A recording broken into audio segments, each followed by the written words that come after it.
Okay, 2 days ago, July the 11th, 2026, a new law went into effect in this country.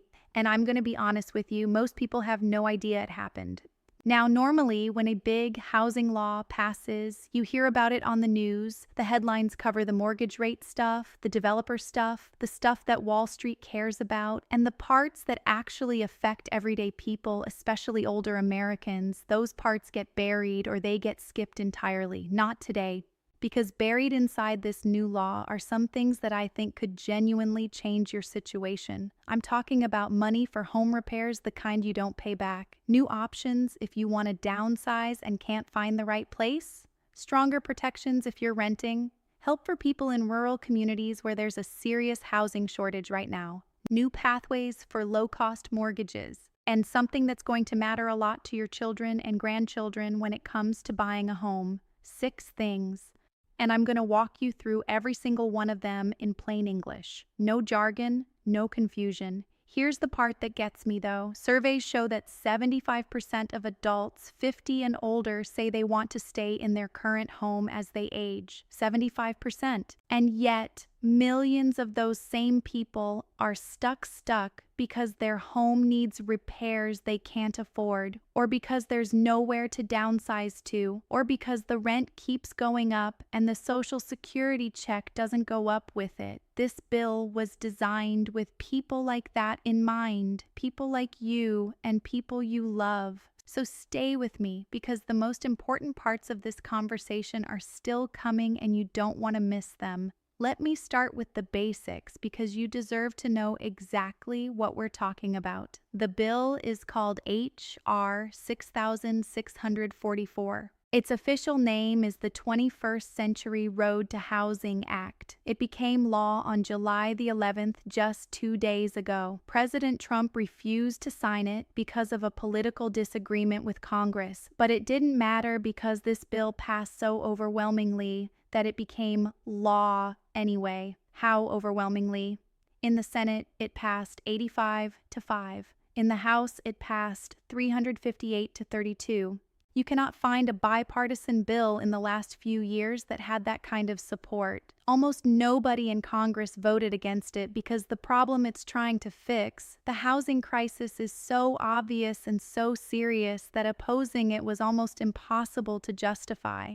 Here's the scale of the problem this bill is trying to address. The White House's own economists estimate that the country has a shortage of roughly 10 million homes. 10 million. That's why prices have gone through the roof. That's why renting is so expensive. That's why first-time buyers can't get into the market. And it's why seniors who want to sell a big home and downsize to something smaller can't find anything to downsize to. And here's a number I want you to hold on to. More than 12.4 million households headed by someone age 65 or older. That's 34% of all older households spend more than 30% of their income on housing. Housing experts call that cost-burdened. A third of all older American households are cost-burdened right now. That's who this bill was written for. Now, here's what I want you to know before we get into the specifics. And this actually surprised me when I read through the full text of this legislation. There are pieces of this bill that I don't think are getting talked about enough. And one of them, coming up in just a minute, is going to be very relevant to you if you own your home. But first, let's talk about the piece that I think is going to matter most for seniors who want to stay exactly where they are. Here's something that I find genuinely exciting, and I want to explain why. One of the central provisions in this new law is what's being called the Whole Home Repairs Pilot Program. This is a federally funded program that's designed to help lower-income homeowners, particularly seniors, afford repairs that make it possible to stay in their homes safely. What kind of repairs? Let me be specific because this matters. We're talking about grab bars in the bathroom, ramps where there used to be steps, wider doorways for wheelchairs or walkers, weatherization, which is insulation, ceiling drafts, things that reduce your energy bills, removal of health hazards like laid paint or mold, and major structural repairs, roofing, electrical heating, the things that if left alone become emergencies. These are not cosmetic improvements. These are the repairs that are the difference between someone being able to safely live in their home and someone ending up in a hospital or a facility before they're ready. Now, the program is structured as a grant, meaning money you do not have to pay back for qualifying homeowners. It's targeted at low-income households, and eligibility will be based on income thresholds tied to the median income in your area. The program is rolling out, so some of the specific dollar amounts and application processes are being finalized at the state and local level. But here's the bigger point. The federal government is putting real money behind the idea that seniors who want to age in place deserve the support to do so safely. This is not a vague promise. This is funded. It is law, and it is happening. 75% of older adults say they want to stay home as they age. This program is one of the most direct responses to that wish that I've seen in a major housing bill ever. And here's what I want you to do. Start watching for announcements from your local area agency on aging and your state housing finance agency. Those are the organizations that are going to be administering these programs locally, and they're going to be the first to announce when applications open and how to qualify. Now, let's say you've thought about it and actually you don't want to stay in your current home. You want to downsize. Maybe your kids have moved away. Maybe you don't need 4 bedrooms anymore. Maybe you just want something smaller and easier to maintain. If that's you, the next part of this bill is going to feel like someone finally listened. One of the most common frustrations I hear, and I hear this a lot, is this. I want to downsize. I want a smaller place, but there's nothing out there. And that's not an exaggeration. In most parts of this country, the housing market for smaller, more affordable homes is thin. There are not enough of them. And there are a few specific reasons for that which this bill actually tries to address. The law encourages the building of accessory dwelling units. Those are the little secondary units you can add to a property, sometimes called in-law suite or backyard cottages. It encourages duplexes, townhouses, and the conversion of empty buildings into housing. And here's a big one. It modernizes and expands support for manufactured homes and modular homes. Let me talk about that last one for a second because I think it's underappreciated. Manufactured homes, what a lot of people still call mobile homes, have changed enormously over the past couple of decades.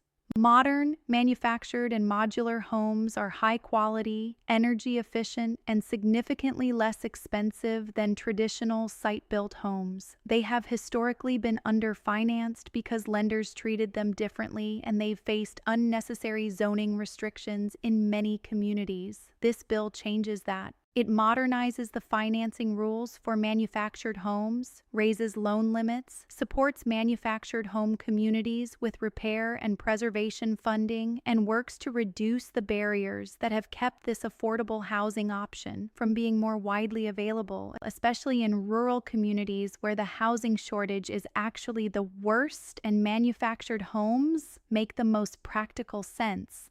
And here's the other piece of this. Empty commercial and industrial buildings are going to be converted into housing through a new pilot program. Think about the empty office buildings you've driven past, the old malls, the shuttered factories. There are millions of square feet of vacant space in this country. And this bill is going to help communities turn some of that into homes, including affordable homes. What does this mean for someone who wants to downsize? It means that over the next few years, you should start to see more options, more variety in what's available, more price points, more choices in communities you actually want to live in. Is it going to happen overnight? No.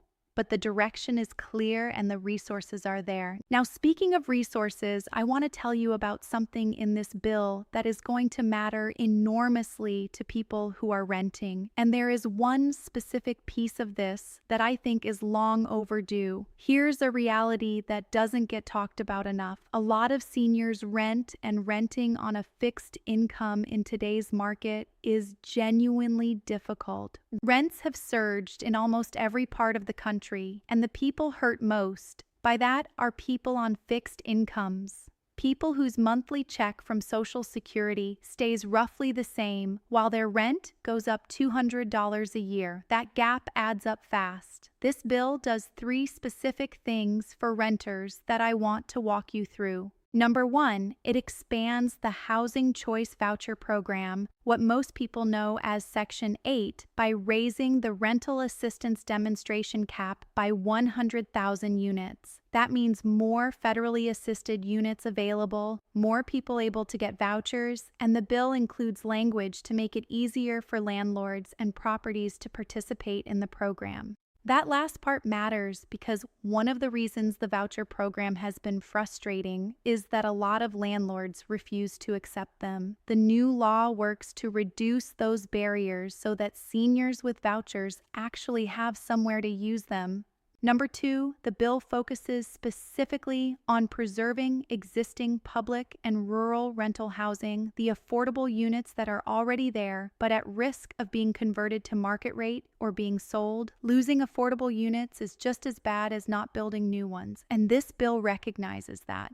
Number 3, and this is the one I want you to really hear, the bill establishes a formal complaint resource for tenants of large corporate landlords. Here's why this matters. In recent years, large investment companies have bought up tens of thousands of rental units, and when a giant corporation owns your apartment building and something goes wrong, your heat isn't working, your lease isn't being honored, they're trying to raise your rent in ways that don't feel right, you don't have a lot of places to turn, they have lawyers, you have a letter you wrote at the kitchen table. This complaint resource gives renters somewhere to go, a federal mechanism for documenting and escalating problems with large corporate landlords.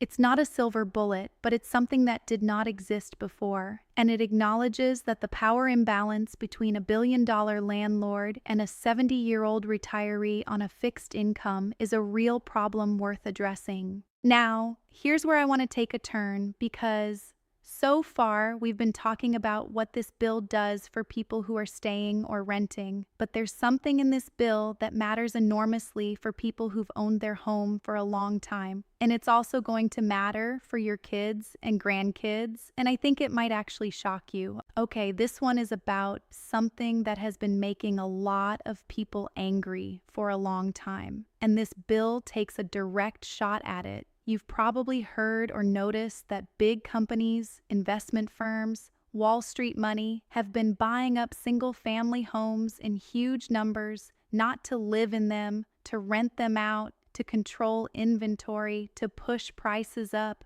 and it's worked. One of the reasons home prices have been rising so fast isn't just the shortage of new construction. It's that a large chunk of the available homes are being snapped up by institutional investors before ordinary buyers ever get a chance. Here's what this bill does about it. Any company or investment group that controls at least 350 single-family homes will generally be prohibited from buying additional existing homes. That restriction kicks in 180 days after the law went into effect. So we're looking at around January 2027 before you see the full enforcement.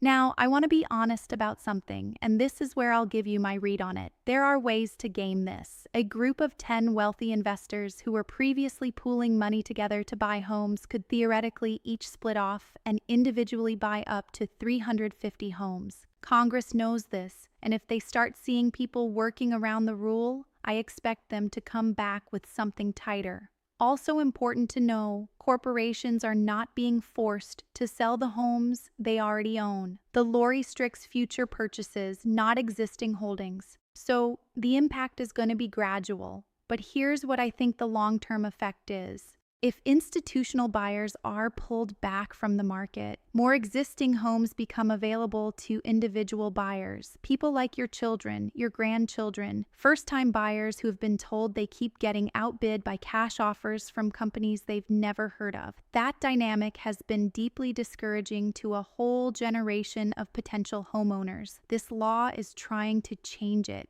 And there's one more piece tied to home ownership that I want to mention because it's really clever and not enough people know about it. The bill includes a pilot program for small dollar mortgages. Mortgages of $100,000 or less, which may include assistance with down payments, closing costs, appraisals, and title insurance. This sounds small, but think about who this helps. Seniors who want to buy a modest, affordable home in a smaller market, or someone who just needs a small loan to cover the gap. Lenders have historically avoided these small mortgages because they're not profitable enough. This pilot is designed to fix that.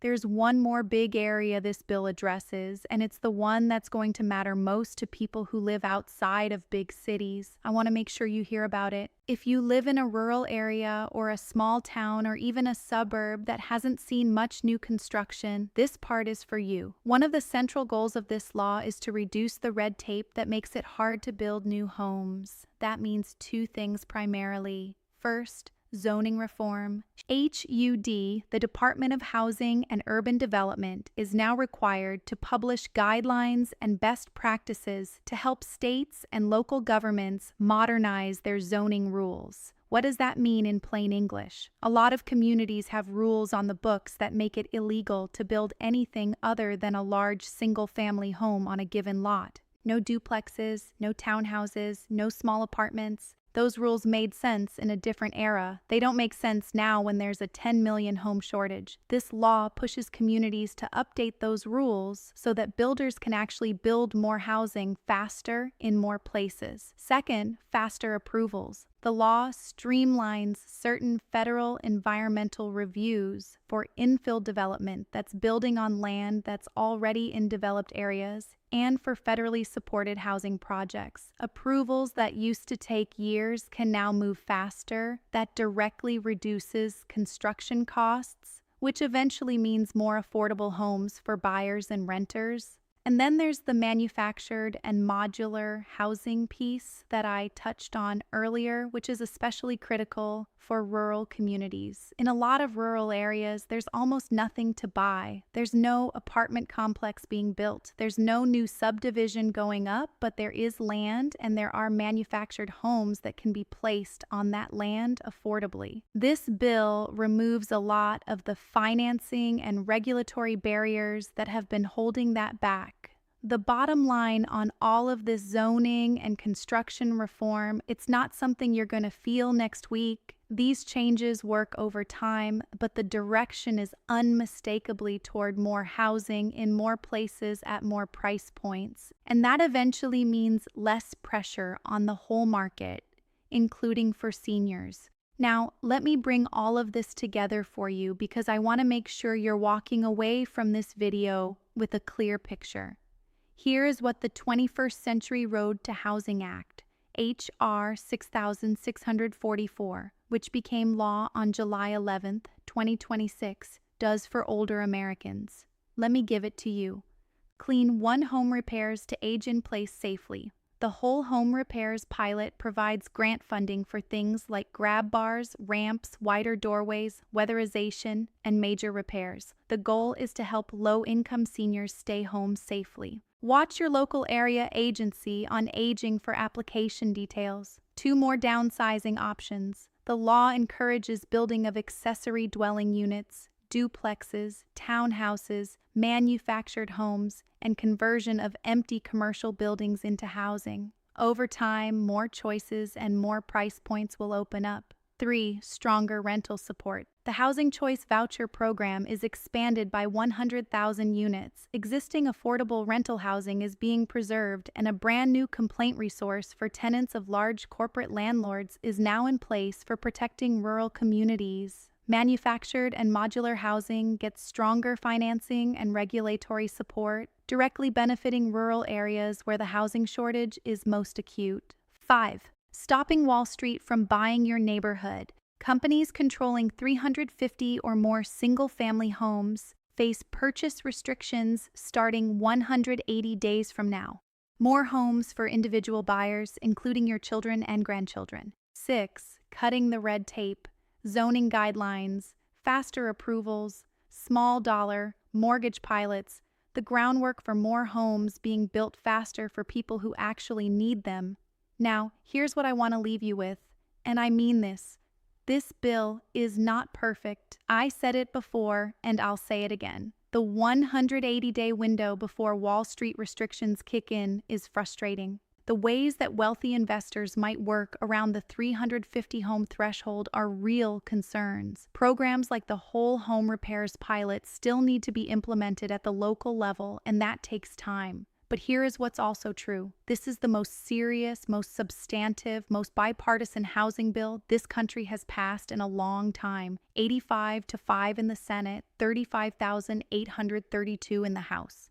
This is not a close call. The people we sent to Washington looked at the housing crisis, looked at what it's doing to seniors, to renters, to first-time buyers, to rural communities, and they agreed on something that almost never happens anymore. And what they agreed on is that something needed to change for you, for people like you. These provisions only help people who know they exist. So, if this was useful to you, please share it. Send it to someone who's been quietly struggling with a home repair they can't afford, or a family member who's been frustrated trying to find a smaller place, or a grandkid who's been priced out of buying their first home. That's the most important thing you can do. Drop your questions in the comments. I read every single one, and your questions shape the next video. So if you want me to go deeper on any of these provisions, the manufactured housing piece, the voucher program, what small dollar mortgages actually look like in practice, tell me and I'll make that video. Like this one. Subscribe, hit the notification bell so you don't miss what's coming next.